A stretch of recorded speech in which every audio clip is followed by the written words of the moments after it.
Suasana berubah mendadak hingga Alon sendiri tak dapat memahami apa yang sedang terjadi. Dari balik dinding yang runtuh, muncul seekor skorpion raksasa, lebih gelap daripada yang ia ingat, tetapi jelas merupakan monster dengan artefak Pride. Seharusnya, menurut alur yang ia ketahui, skorpion itu masih berhibernasi di gua sampai sang protagonis datang menantangnya. Namun kini, makhluk itu justru berkeliaran bebas. Kebingungan Alon makin bertambah ketika mendengar suara seorang bergetar di belakangnya. Tatapannya mengikuti arah mata seorang, dan di atas punggung skorpion itu berdiri seorang bisman berambut putih abu-abu. Begitu Alon mengenali keberadaan itu, bisman itu menyeringai dan menghilang dalam kilatan petir hitam. Hanya refleks cepat Alonlah yang menyelamatkan dirinya dari serangan maut. Tanah di mana ia berdiri hancur berkeping-keping, disambar kilat pekat. Sang bisman, yang tampak santai dan percaya diri, memperkenalkan dirinya samar. Ia bisa dianggap sebagai kakak dari gadis di belakang Alon, atau sebagai seorang Apostle of Pride. Nama itu mengejutkan Alon. Namun yang lebih mengguncang adalah reaksi seorang. Dengan mata berkaca-kaca, ia berbisik, "Seolgak, kakak." Dan pria itu mengangguk tenang. Seorang nyaris tak percaya. Bukankah ia sudah kehilangan seluruh keluarganya ketika desanya terbakar? Seolgak, kakak yang seharusnya tiada, justru muncul sebagai musuh. Dengan senyum menakutkan, ia berkata tugasnya adalah menjadikan seorang sebagai makhluk agung. Seorang terperangah oleh ucapan itu, semakin bingung dengan situasi. Namun bagi Seolgak, kebingungan adiknya hanya dianggap kerewelan seorang gadis yang belum dipatahkan secara mental. Serangannya berikutnya ditujukan langsung ke jantung Alon, namun kali ini seorang sendiri yang berdiri menghalangi, menahan pukulan kakaknya. Adegan itu memperlihatkan betapa rumitnya hubungan darah dan takdir yang menjerat mereka.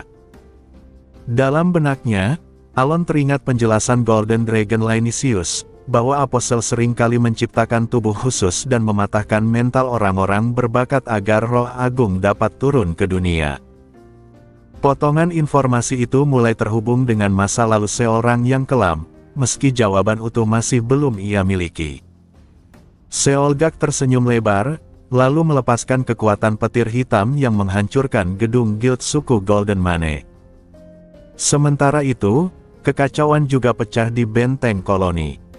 Seekor skorpion raksasa menerobos dinding kota, menciptakan ketakutan massal. Pangeran Karsem, yang kini lebih matang dibanding dirinya yang dulu, berusaha mengambil keputusan rasional untuk menyelamatkan rakyat dan pengikutnya. Namun ketika melihat seorang pelayan muda terjatuh di hadapan monster itu, hatinya terguncang. Ia tahu risikonya, ia bukan pahlawan, bahkan kekuatannya tak sebanding. Tapi kenangan akan mereka yang berkorban tanpa ragu membuatnya bergerak. Dengan sihir angin yang baru ia kuasai, ia berhasil menyelamatkan gadis itu dari cengkeraman skorpion meski jalur pelariannya ke sumur bawah tanah akhirnya runtuh. Saat kematian terasa tak terelakkan, sebuah cahaya emas muncul. Rin datang dengan tatapan tenang, meski monster itu mengamuk. Kini, dengan kekuatan baru dari Eye of the Tracker yang telah ia bangkitkan sepenuhnya, ia bisa memanggil kekuatan luar biasa. Di belakangnya, cahaya emas membentuk rangka, lalu pintu raksasa. Dari dalamnya muncul senjata Magitek kuno, Pluto, tangan mekanis ilahi yang menjulang menutupi matahari. Dengan satu perintah singkat, Rin menurunkan Divine Punishment. Tangan raksasa itu menghantam bumi, seolah membawa hukuman langit untuk Scorpion, makhluk yang tak seharusnya ada di dunia. Alon benar-benar tidak memahami apa itu Apostle. Dalam permainan Psychedelia yang ia kenal, tidak pernah ada informasi tentang para rasul dari 5 dosa mematikan. Namun, satu hal segera ia pahami dengan jelas.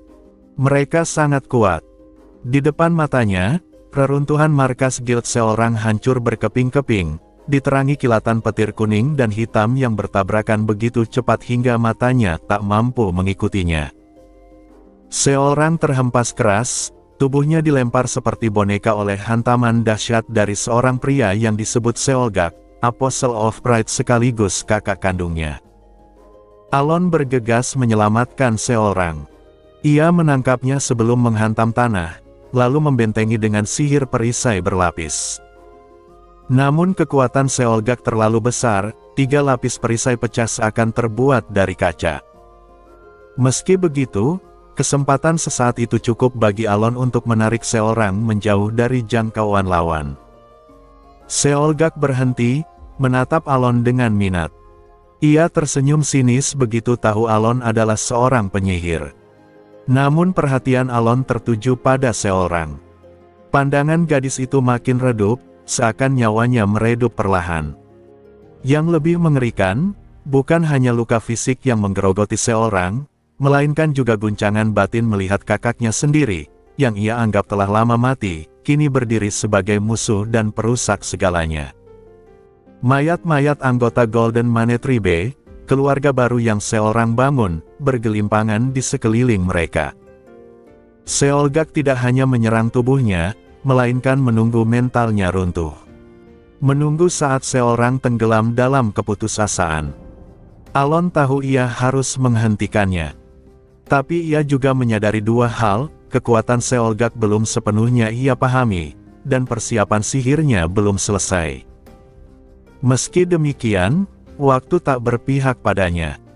Saat Alon mencoba menyiapkan mantra lain, petir hitam menyambar secepat kilat, menghantam dirinya.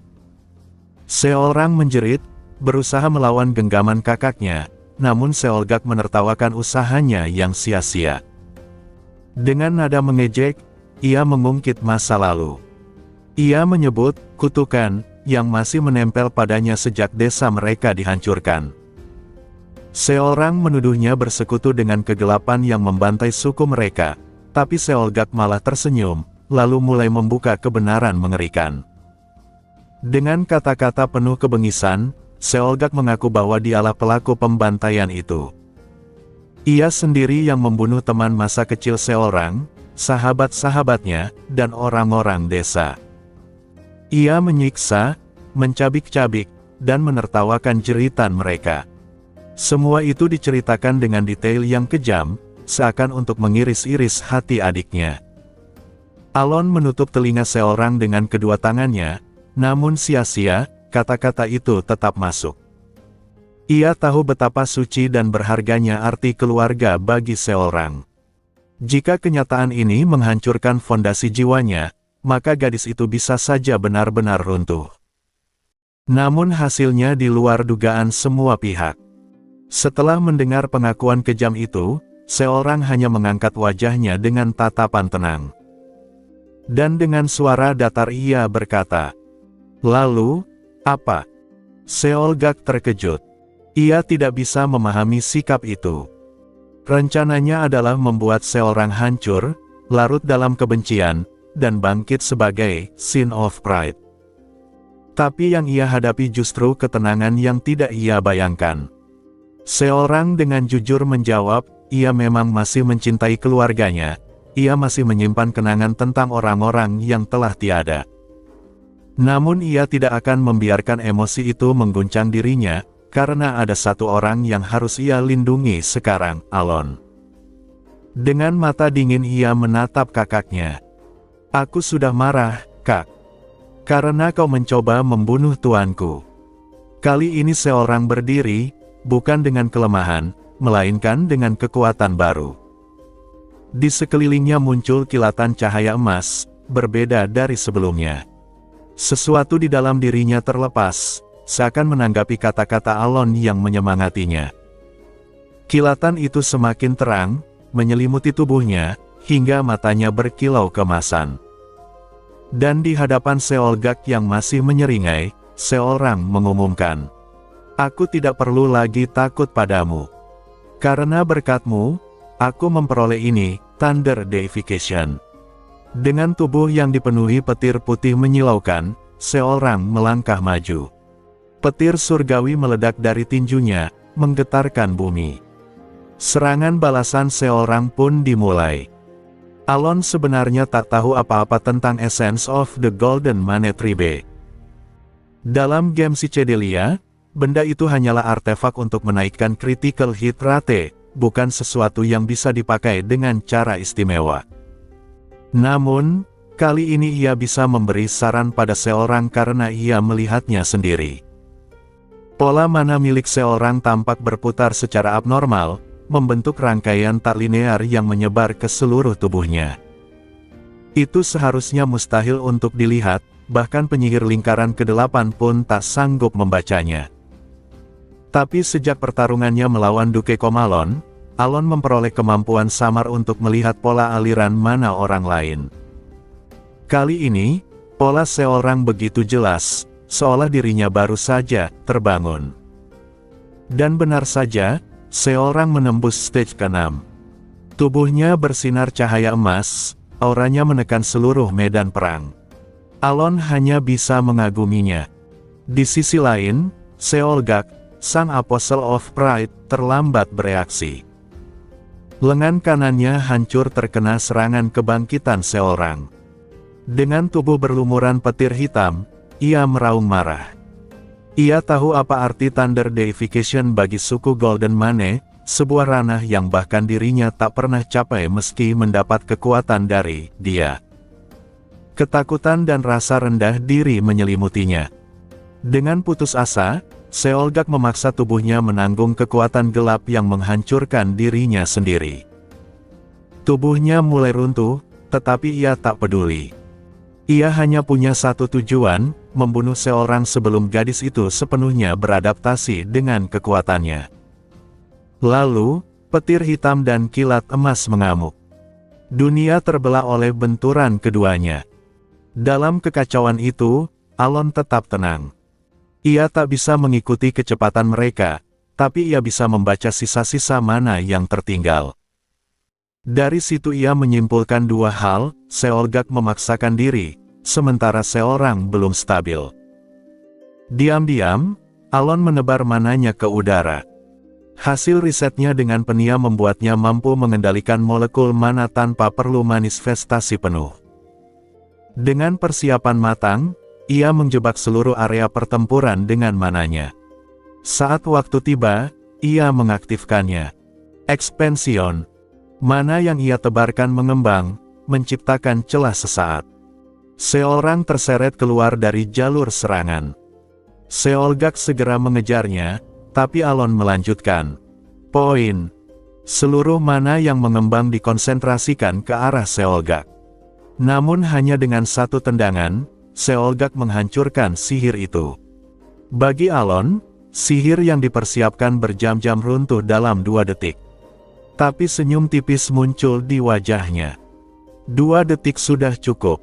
Bagi seorang, celah sekecil itu berarti kemenangan. Dari langit, ia melancarkan jurus pamungkas, Thunder Dragon's Descent. Seekor naga emas turun, meraung, lalu melumat dunia dengan cahaya putih menyilaukan. Ketika debu reda, kawah besar terbentuk. Di tengahnya, seorang berdiri dengan tenang. Tubuhnya kembali normal, dan di kakinya tergeletak Seolgak dengan dada berlubang. Meski hampir mati, ia masih mengutuk adiknya. Namun seorang menatapnya tanpa ekspresi, lalu menghancurkan kepalanya. Aku sudah mendapatkan apa yang kuinginkan. Tubuh Seolgak berubah menjadi debu, lenyap selamanya. Seorang mencoba berlari ke arah Alon, namun ambruk. Tubuhnya kelelahan. Dengan nada santai ia berkata tubuhnya tak bisa bergerak. Alon menghela napas lega, itu hanya efek samping penggunaan berlebih. Lalu, dengan tulus seorang berterima kasih. Baginya, berkat Alon ia bisa menguasai Thunder Deification dan mengalahkan kakaknya. Saat Alon menyinggung perasaan seorang terhadap keluarganya, gadis itu menampilkan senyum pahit. Ia mengaku mencintai keluarganya, tapi tidak akan pernah mengorbankan sesuatu yang lebih berharga. Mendengar itu, Alon sadar dirinya selama ini menilai seorang dengan prasangka, sama seperti Seolgak. Ia melihatnya bukan sebagai gadis yang tumbuh di sisinya, melainkan sebagai tokoh antagonis dari game. Kini ia tahu, Seolrang adalah dirinya sendiri, seorang yang kuat, tegas, namun tetap setia pada hal-hal yang ia anggap berharga. Untuk pertama kalinya, Alon tersenyum tipis. Seolrang terkejut, matanya berbinar melihat senyum itu. Saat senja menutup reruntuhan koloni, Seolrang bersandar pada dinding, meminta Alon mengulang trik telinga yang ia sukai. Alon menuruti tanpa protes. Dengan mata terpejam, Seolrang berbisik lembut. "Terima kasih karena sudah mengkhawatirkanku, Master." Alon menjawab singkat, namun tulus, tentu saja ia khawatir. Seolrang tersenyum tipis, puas dengan jawabannya, sementara cahaya matahari perlahan menghilang di balik horizon. Keesokan hari setelah serangan Seolgak ke koloni, suasana kota benar-benar kacau balau, seolah baru saja dihantam bom. Walau Seolrang berhasil membunuh Seolgak dan Rin menghentikan kalajengking raksasa, kerusakan yang ditinggalkan tidaklah kecil. Tembok kota hancur, bangunan-bangunan di sepanjang jalur kalajengking runtuh, bahkan wilayah sekitar Guild Seolrang luluh lantak. Yang paling parah, lebih dari separuh istana kerajaan koloni roboh karena amukan monster itu, membuat suasana di dalam istana muram dan penuh duka. Di tengah kekacauan ini, Alon mendapat audiensi dengan Raja Charmaxes III. Sang Raja menyampaikan terima kasih, tapi Alon merendah, menegaskan semua keberhasilan adalah berkat Seolrang dan Rin. Saat Rin menjelaskan tindakannya, ia menyebut Alon sebagai Godfather, membuat Charmaxes kebingungan lalu salah paham. Berkali-kali sang raja hanya bisa menghela napas, menyadari betapa anehnya orang-orang yang berhubungan dengan Markis Palatio. Alon memahami beratnya beban sang raja. Kerugian yang ditanggung koloni sangat besar, terutama untuk pemulihan istana. Itu berarti anggaran negara harus dirombak, rencana tahunan diubah, dan tekanan luar biasa menanti Charmaxes.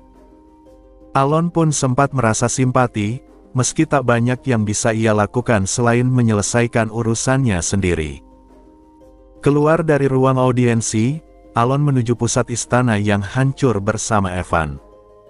Mereka berdiskusi soal mayat kalajengking. Evan heran apakah benar mereka boleh mengambilnya, dan Alon menjelaskan, dalam tradisi koloni, hak atas jasad monster jatuh kepada pihak yang menumbangkannya. Karena Rin yang membunuhnya, dan ia rela menyerahkan hak itu, maka Alon berhak atas bangkai tersebut.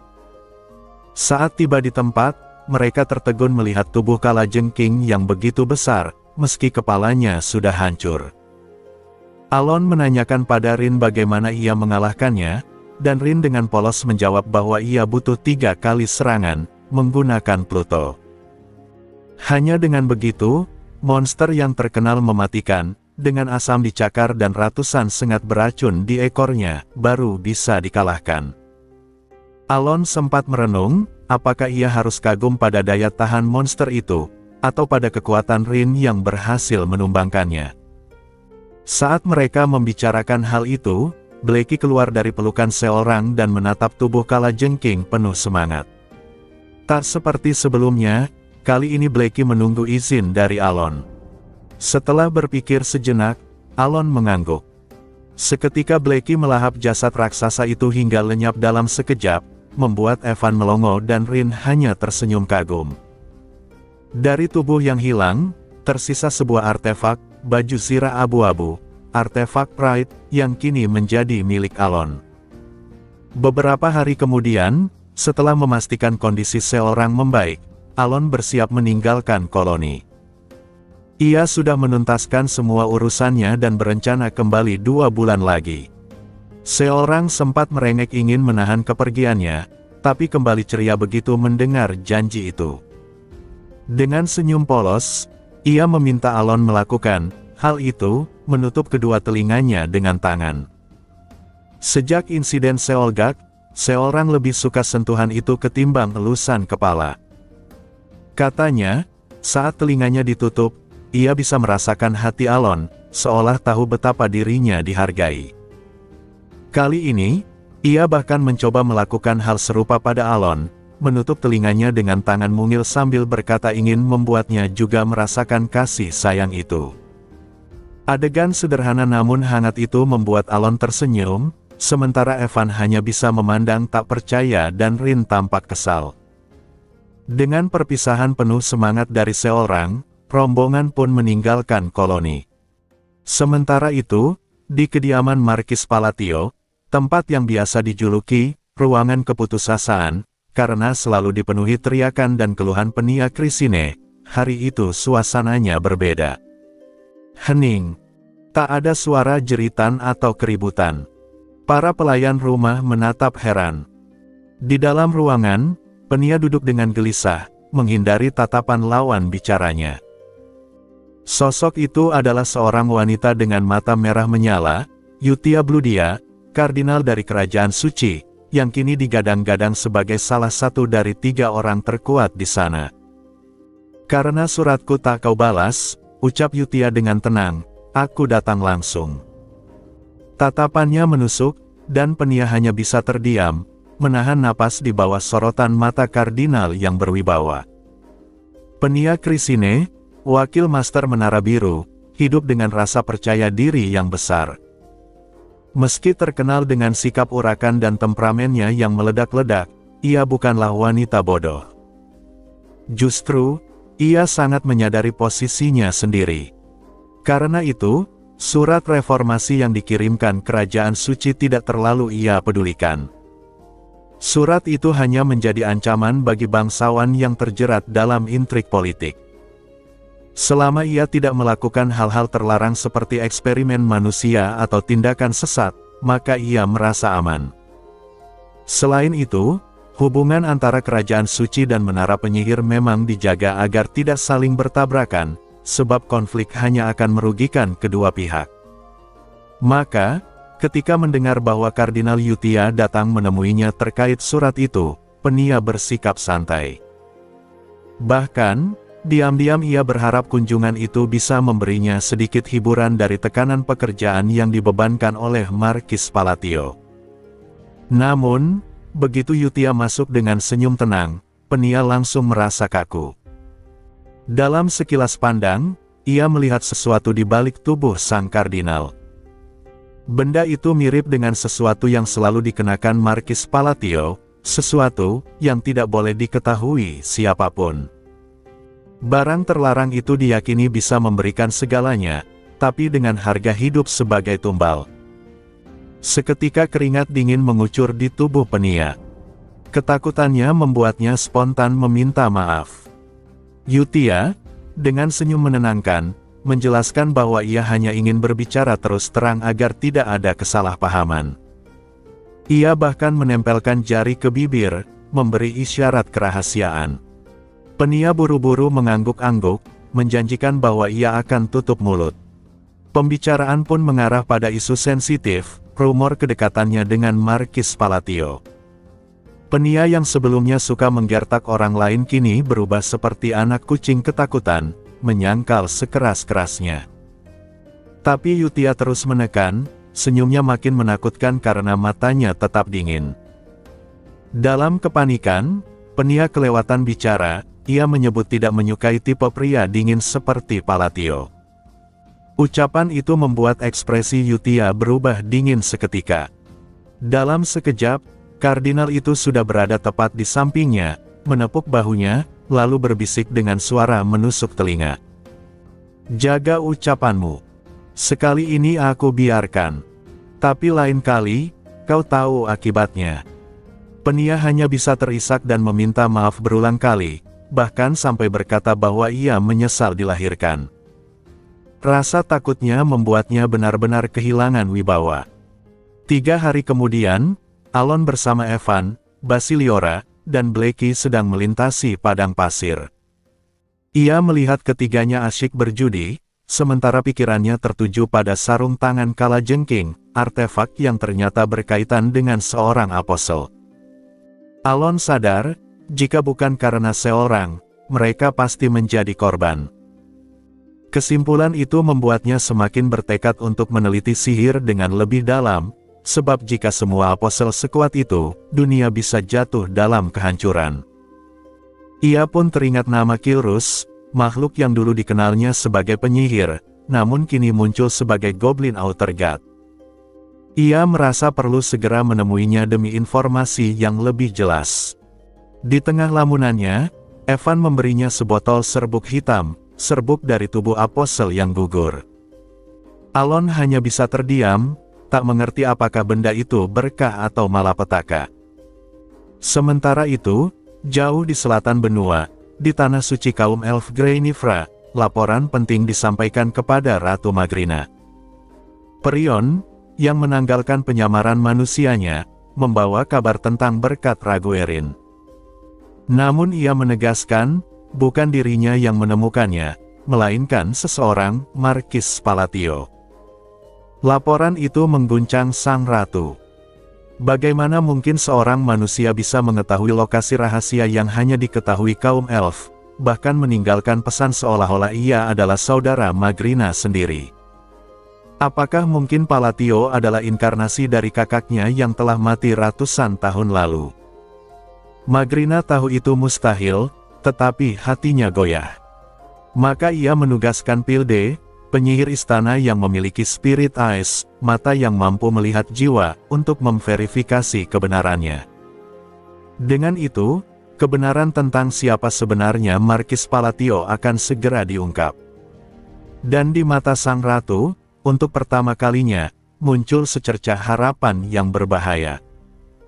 Di spiritual realm, para Dragonkin yang telah menyegel diri mereka ribuan tahun lalu tengah memperbaiki sebuah artefak untuk Alon. Dalam wujud roh yang lemah karena kehilangan sebagian besar kekuatan dan bahkan nama mereka sendiri, mereka masih bisa melihat sesuatu yang mengerikan, dua mata hitam yang terus mengikuti Alon. Mereka bergidik. Bahkan dalam kondisi rohani, hanya gema sisa kekuatan dari makhluk itu sudah cukup untuk menghapus eksistensi mereka tanpa ampun. Kekuatan tersebut jauh melampaui apapun yang pernah mereka saksikan, bahkan lebih menakutkan daripada yang biru. Anehnya, meski begitu kuat, yang hitam tidak menunjukkan niat untuk menyakiti Alon. Justru, dalam tindakan-tindakannya, seolah ia malah membantu. Namun, siapa atau apa sebenarnya sosok itu tetap menjadi misteri yang tak mampu mereka pecahkan.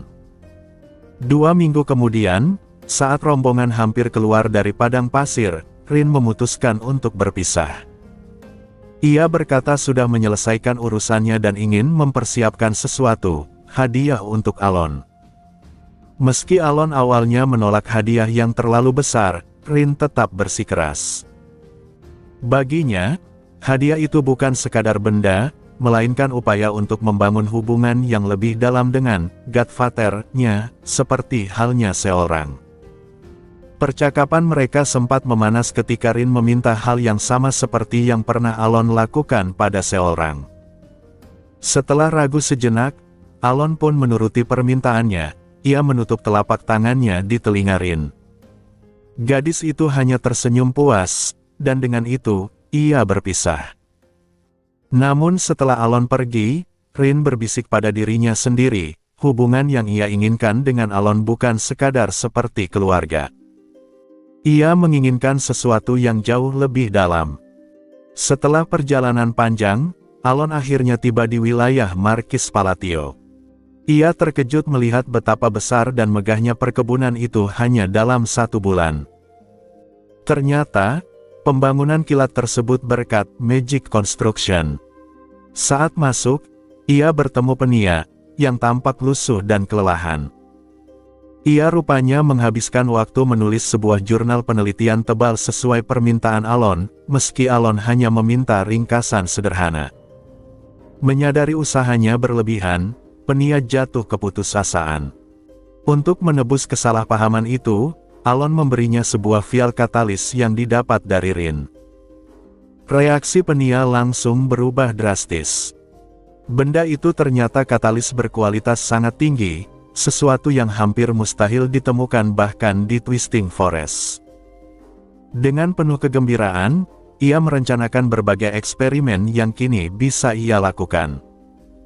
Semua rasa letihnya lenyap, digantikan oleh semangat seorang peneliti sejati. Namun, ketika Alon menyebut kunjungan Yutia, ekspresi Penia membeku. Dengan suara kaku ia menyangkal ada kejadian apapun, meski air matanya hampir pecah sebelum ia buru-buru kabur.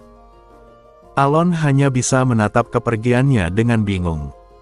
2 minggu setelah kepulangan Alon, di luar tanah para elf, Pilde dan Prion tiba dekat wilayah Markis Palatio. Pilde, dengan gaya santainya yang selalu tampak mabuk, mengaktifkan sihir roh dalam skala besar. Sebuah formasi raksasa terbentang, menampilkan bayangan Alon di dalam kantornya. Dengan solehnya, Pilde berniat memeriksa jiwa sang markis. Namun begitu melihat hasilnya, wajahnya yang biasanya ceria langsung membeku. Jiwa itu tidak cocok dengan tubuhnya. Sebuah pengakuan mengejutkan yang membuat Prion terdiam ngeri. Di antara para elf Greinifra, Pilde dikenal sebagai penyihir terhebat. Ia memiliki bakat bawaan langka bernama Soul Eyes, kemampuan untuk melihat jiwa semua makhluk hidup. Dari serangga terkecil hingga dewa agung, semua jiwa tampak jelas di matanya. Namun, anugerah ini tak pernah terlalu ia pedulikan. Baginya, jiwa hanyalah jiwa, biru samar dan nyaris tak berbeda satu sama lain. Hanya jiwa para dewa yang kadang tampak unik. Karena itu, Pilde benar-benar terkejut saat melihat jiwa Markis Palatio.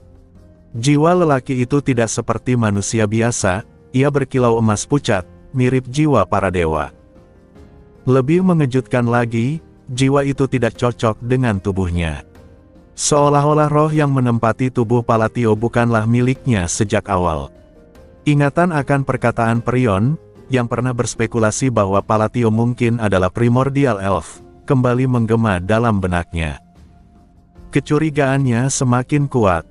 Jiwa yang begitu terang, tidak sesuai dengan raga manusia biasa, dan kemiripannya dengan legenda elf purba yang pernah disembah layaknya dewa, semua tanda mengarah ke arah itu. Namun muncul pertanyaan lain, jika ia benar-benar primordial elf, mengapa ia menyembunyikan identitasnya? Saat pikirannya penuh kebingungan, Pilde menangkap sesuatu yang bergerak di belakang Palatio. Sekilas saja, tapi cukup membuatnya merinding. Dengan Soul Eyes ia memaksa melihat lebih jauh, dan seketika pandangannya dipenuhi oleh sebuah mata raksasa hitam. Sebuah pupil abisal, menelan seluruh penglihatannya. Lalu sebuah suara menggema langsung di kepalanya. Diamlah. Darah langsung muncrat dari mulut, hidung, mata, dan telinga Pilde. Ia jatuh ke pelukan Prion, yang panik berusaha menyadarkannya. Di ambang kehilangan kesadaran, instingnya berteriak satu hal, benda itu tidak boleh mendekati Walktree. Bahkan lebih berbahaya daripada entitas hitam yang tersegel di akar pagade. Ia juga mulai menyadari, primordial elf mungkin memang telah mati melawan kegelapan, dan yang ada di tubuh Palatio sekarang adalah sesuatu yang lain. Dengan sisa napas, Pilde mengakui kepada Prion bahwa dugaannya mungkin benar, Markis Palatio bisa jadi benar-benar primordial elf. Sementara itu, di tempat lain suasana jauh berbeda. Evan tertawa terbahak-bahak memainkan permainan konyol dengan Basiliora, memukul kepalanya sambil bercanda, sementara Alon hanya bisa menggeleng tak percaya pada energi tak habis-habisnya. 2 minggu kemudian, tepat sebulan setelah Alon kembali ke wilayah kekuasaan Markis, ia dan Penia sibuk meneliti sihir segel. Mereka mencoba menyusun ulang struktur molekul melalui lapisan segel yang saling bertumpuk. Meski banyak gagal, Alon menemukan metode untuk memperkuat sihir dengan manipulasi struktur, kemajuan besar dalam penelitian. Seusai latihan, Alon menikmati ubi manis yang selalu ia sukai, meski tak pernah tahu kenapa tidak pernah bosan. Ia menduga mungkin karena ubi itu pemberian Yutia, sehingga terasa istimewa. Hari-hari berjalan, Hingga Evan datang membawa kabar, 2 bulan lagi akan ada Grand Ball kerajaan. Kali ini, Alon memutuskan akan menghadirinya. Selain itu, waktunya juga tepat untuk bergerak menuju Eliban, sesuai jalannya cerita utama. Namun yang mengejutkan, sebelum Alon sempat pergi, tamu tak terduga datang.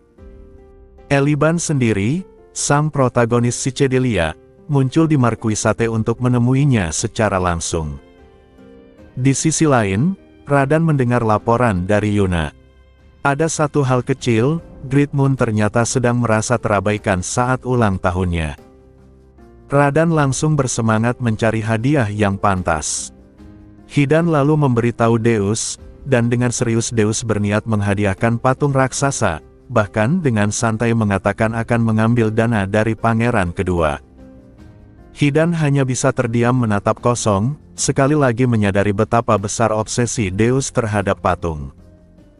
Di sebuah kuil yang berdiri di atas fondasi asing, 3 sosok berjubah hitam duduk dalam bayangan.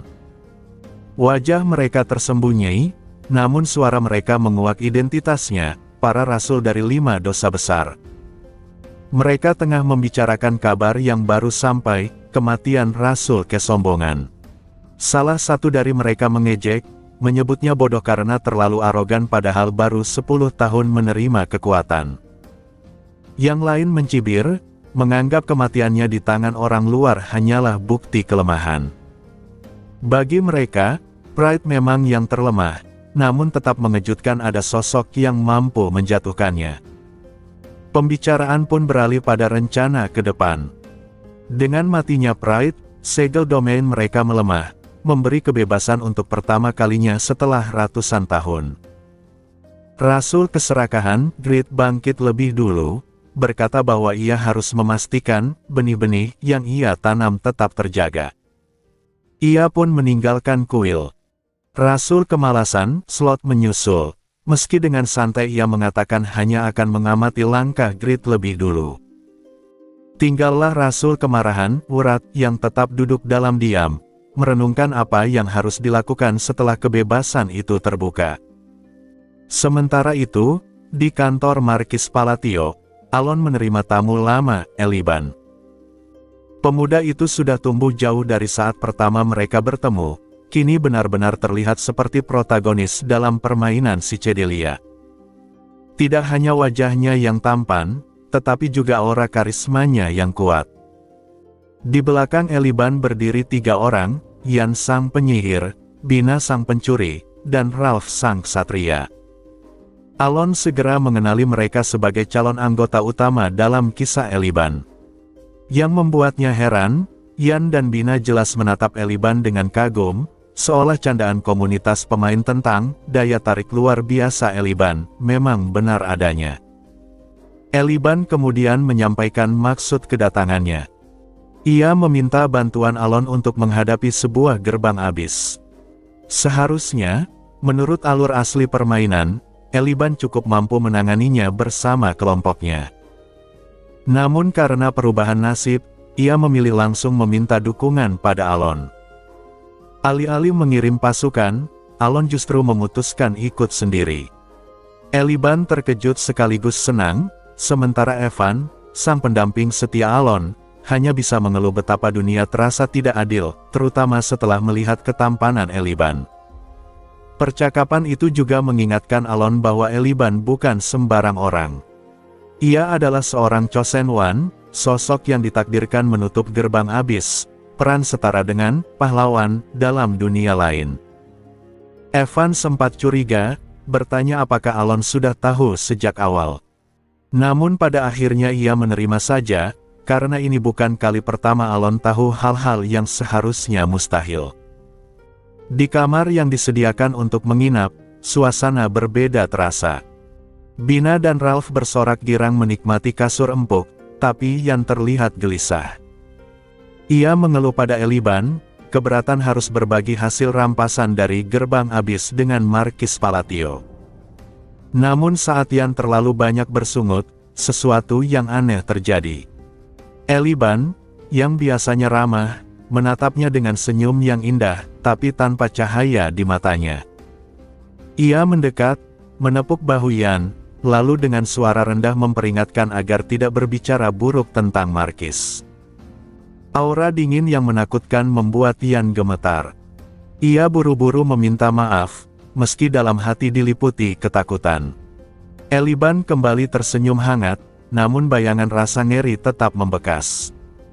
Keesokan paginya, Alon dan rombongan Eliban berangkat bersama menuju gerbang abis, tanpa menyadari bahwa langkah mereka berhubungan langsung dengan gerakan para rasul dosa besar yang kini mulai keluar ke dunia. Fenomena ruin, tahap lanjutan dari dimensional runes, menjadi bahan renungan Alon.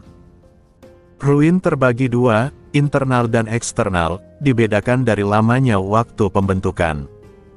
Internal ruin, yang terbentuk cepat, aman selama segera dibersihkan. Sedangkan eksternal ruin bisa melahirkan monster tanpa henti jika dibiarkan overload. Bahkan, ia mengingat, ada kerajaan yang hancur karena hal ini. Alon menarik napas berat. Dunia yang ia masuki semakin mendekati titik awal kisah aslinya, kekacauan di mana Five Great Sins, Outer Gods, dan Four Great Powers saling bertautan.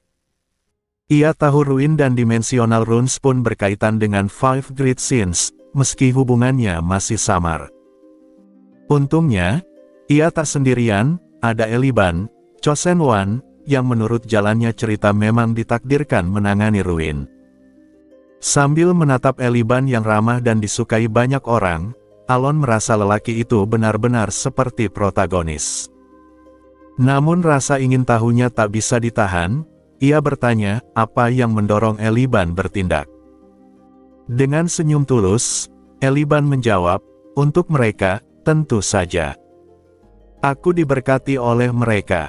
Jawaban penuh keyakinan itu membuat Alon sedikit tertegun. Ia sadar, Eliban benar-benar menghayati perannya sebagai Chosen One. Meski begitu, tak semua orang di sekitarnya ramah. Dari 3 sahabat Eliban, salah satunya, Yan, menatap Alon dengan penuh kewaspadaan, seolah tak percaya padanya. Hal itu membuat Alon heran, meski ia tak memperlihatkan kebingungan di wajahnya. Di sisi lain, di Holy Kingdom Rosario, masalah besar tengah membayang. Sang Paus sudah setahun penuh mengurung diri di ruang doa, diselimuti penghalang emas yang tak bisa ditembus siapapun. Lebih buruk lagi, suara Dewi Sironia telah lenyap, tak ada lagi berkah baru, tak ada imam baru yang muncul. Bahkan Yuman, sang Saint, merasa hampa saat berdoa, meski kekuatan sucinya justru semakin kuat. Ketika ia menanyai Kardinal Yutia, jawaban wanita itu penuh senyum licik.